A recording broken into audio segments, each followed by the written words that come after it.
احمد کو آج اسکول سے دیر سے چھٹی ہوئی تھی تو احمد آج بھاگا بھاگا گھر کی جانب جا رہا تھا کیونکہ آج ان کے اسکول میں فنکشن تھا جس کی وجہ سے احمد کو دیر سے چھٹی ہوئی تھی۔ تو احمد کی والدہ بھی کافی پریشان تھی، وہ گھر کے صحن میں احمد کا انتظار کر رہی تھی کہ احمد ابھی تک نہیں آیا۔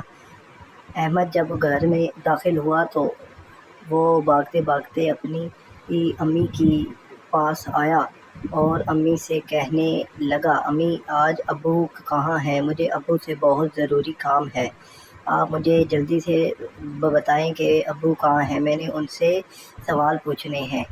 امی نے کہا کہ بیٹا آرام سے، اتنی دیر سے آئے ہو اور آتے ساتھ یونیفارم اتار لو، کھانا کھا لو، والد صاحب تمہارے کام پر گئے ہوئے ہیں، وہ آئیں گے تو جو کچھ پوچھنا ہے ان سے پوچھ لینا۔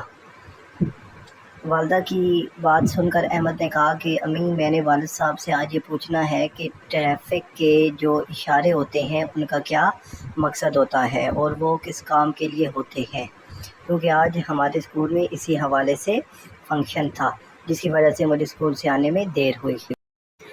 احمد اور اس کی والدہ ابھی آپس میں باتیں کر ہی رہے تھے کہ ان کے والد صاحب بھی گھر آ گئے۔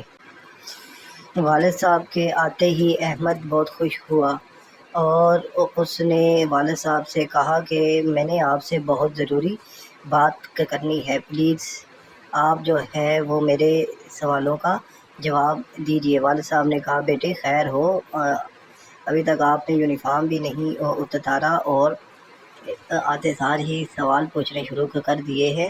ان کی والدہ نے کہا کہ آپ دونوں بیٹھیں، میں آپ دونوں کے لیے کھانا لے کر آتی ہوں۔ ان کی والدہ کھانا لینے کے لیے چلی گئیں۔ احمد اور اس کے والد صاحب صوفے پر بیٹھ گئے۔ صوفے پر بیٹھتے ہی احمد نے والد صاحب سے کہا کہ والد صاحب آپ مجھے بتائیں کہ ٹریفک کی جو لائٹس ہوتی ہیں ان کا کیا مقصد ہوتا ہے اور وہ کس کام کے لیے ہوتی ہیں۔ احمد کے والد صاحب نے کہا کہ بیٹا ٹریفک کی ہمارے پاس 3 لائٹس ہوتی ہیں، ریڈ، یلو اور گرین۔ ریڈ کا مطلب ہوتا ہے کہ رک جائیں اور یلو کا مطلب ہوتا ہے کہ آپ چلنے کے لیے تیار ہو جائیں اور گرین کا مطلب ہوتا ہے کہ آپ چلنا شروع کر دیں۔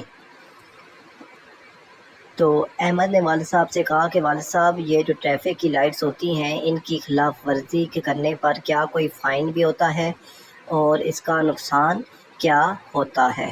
تو احمد کے والد صاحب نے اسے جواب دیا کہ جی بیٹا، ٹریفک کے لائٹس جو ہیں یا یہ جو سگنلز ہوتے ہیں ان کی خلاف ورزی کرنے پر فائن بھی ہوتا ہے اور اس سے بہت سے حادثے بھی ہوتے ہیں، تو ہمیں ہر وقت ٹریفک کے قوانین کی پاسداری کرنی چاہیے۔